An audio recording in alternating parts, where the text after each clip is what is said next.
Selamat pagi sahabat Gawes TV, salam berjumpa kembali. Sebelum kita menikmati sapaan firman Tuhan, mari kita satukan hati kita memohon bimbingan Roh Allah. Kami bersyukur ya Tuhan buat anugerah kehidupan yang Tuhan limpahkan kepada kami hingga saat ini. Isilah hati, jiwa, dan pikiran kami oleh firman-Mu, agar kami memiliki tuntunan dalam melakukan aktivitas kami sepanjang hari ini. Amin. Saudaraku yang kekasih, firman Tuhan yang menyapa kita di pagi hari ini tertulis dalam 1 Korintus 4 ayat yang kelima. Demikian bunyinya. Karena itu, janganlah menghakimi sebelum waktunya, yaitu sebelum Tuhan datang. Ia akan menerangi juga apa yang tersembunyi dalam kegelapan. Dan ia akan memperlihatkan apa yang direncanakan dalam hati. Maka tiap-tiap orang akan menerima pujian dari Allah. Saudaraku yang kekasih, ada karakter manusia cepat untuk menilai, mengkritik, bahkan menghakimi, sekalipun tanpa diupah. Gemar dan sibuk menghitung-hitung kesalahan orang lain, membesar-besarkan dan mengkritisinya secara berlebihan, bahkan menjatuhkannya sampai serendah-rendahnya. Kadangkala terlalu cepat menilai, mengkritik tanpa mengetahui apa motif orang itu berbuat. Tanpa mengetahui keadaan hatinya dan pergumulannya, lantas langsung membuat kesimpulan yang berujung pada menghakimi, yaitu menvonis dengan memberikan julukan yang jelek atau negatif kepada seseorang. Menghakimi adalah memberikan penilaian atau kritik yang berlebihan, bahkan mengecam, dan memposisikan dirinya lebih unggul, lebih paling benar dari yang lain, sedangkan orang lain selalu salah di matanya. Ada juga orang yang menghakimi dengan mengutip nats Alkitab, merasa seolah-olah menyuarakan suara Alkitab, merasa berdiri di pihak Tuhan, merasa lebih saleh, lebih agamis, lebih bersusila, dan lebih baik daripada yang lain. Kebanggaan diri yang berlebihan akan melahirkan kesombongan maupun kesombongan rohani. Nats ini dilatar belakangi telah terjadinya kelompok-kelompok di jemaat Korintus. Mereka mengelompok seturut pimpinan rohani yang mereka agung-agungkan dan mereka idolakan. Kelompok itu antara lain kelompok Paulus, kelompok Apolos, kelompok Kefas, dan kelompok Kristus. Masing-masing mengaku bahwa kelompoknya yang paling benar dan paling unggul. Dan rasul idolanya lah diklaim sebagai rasul yang benar. Bahkan sudah ada yang meragukan dan menghakimi jabatan kerasulan Paulus. Sebab dia dianggap bukan murid Yesus. Dan dulunya juga dia adalah penganiaya pengikut Kristus. Akibatnya ialah terjadi perselisihan dan perpecahan di tengah-tengah jemaat. Sehingga nats ini adalah upaya Paulus untuk mengakhiri konflik itu. Ketika Yesus bersabda, "Jangan menghakimi," yang tertulis dalam Matius 7 ayat 1. Ia tidak sedang mengajarkan agar menutup mata terhadap dosa yang terjadi di tengah kehidupan jemaat ini. Jangan menghakimi bukan berarti kita tidak peduli akan kesalahan atau dosa orang lain. Seolah-olah itu adalah privasinya, bukan urusan kita. Yesus telah bersabda dalam Matius 18 ayat 15. Apabila saudaramu berbuat dosa, tegurlah dia di bawah 4 mata. Sahabat GAPS TV yang kekasih, yang menjadi perenungan bagi kita adalah menghakimi hanya akan menciptakan konflik dan perselisihan. Perintah Alkitab, jangan menghakimi, adalah memanggil kita untuk menciptakan suasana damai.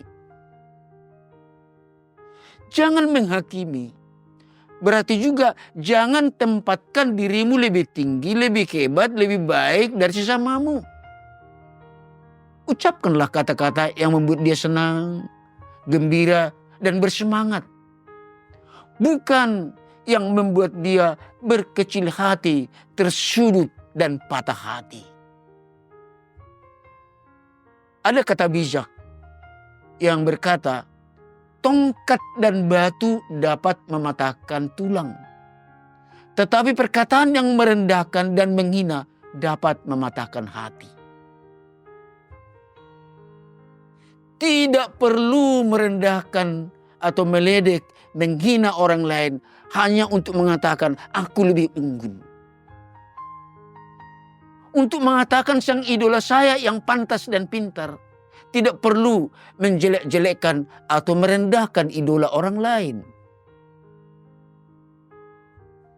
Hendak mengatakan pakaian saya lebih cantik, tidak perlu menjelekkan pakaian orang lain.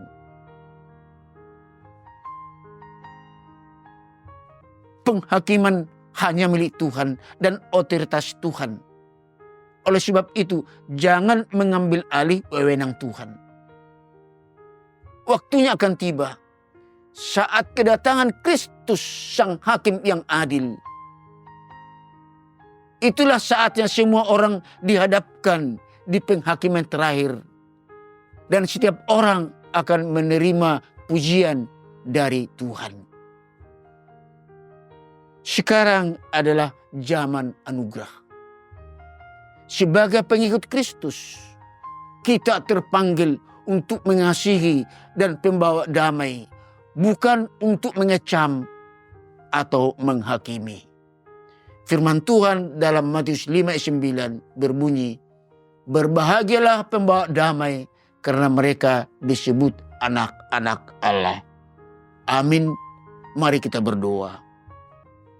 Kembali kami mengucap syukur ya Tuhan buat firman-Mu yang boleh kami nikmati saat ini. Dengan mengandalkan tuntunan firman-Mu, kami hendak beraktivitas melanjutkan perjalanan kehidupan ini. Ya Roh Kudus, pimpinlah perjalanan hidup kami agar tidak saling menghakimi, tetapi saling mengasihi dan tidak saling merendahkan, tetapi merendahkan diri seorang terhadap yang lain. Pada hari ini, kami serahkan seluruh aktivitas kami ke dalam pemeliharaan Tuhan dan hanya untuk kemuliaan nama-Mu. Amin.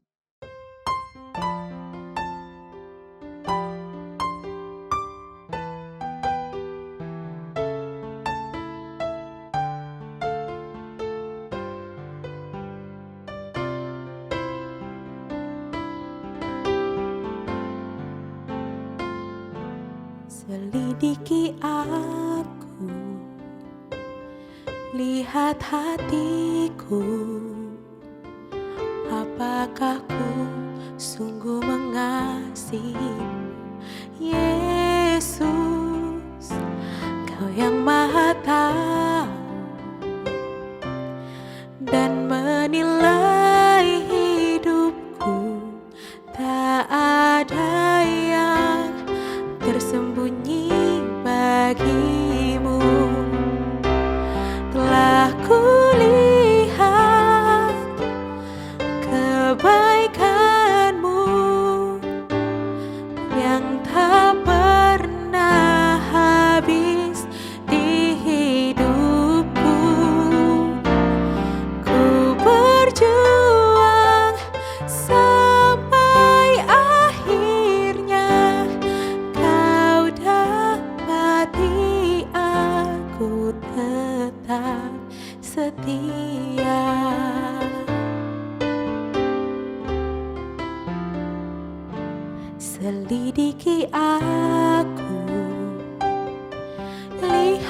hatiku, apakah ku sungguh mengasihimu, Yesus, Kau yang Maha Tahu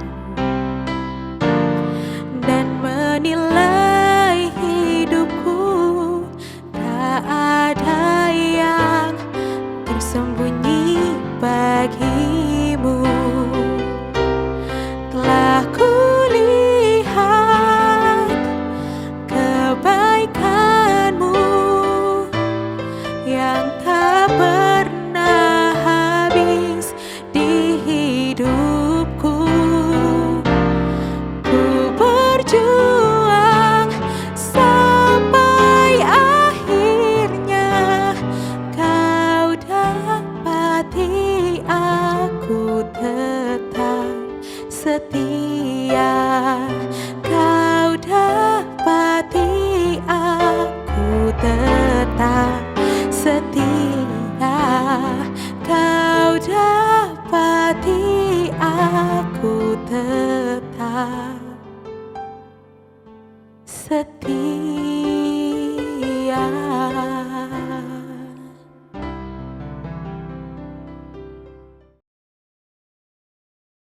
GKPS TV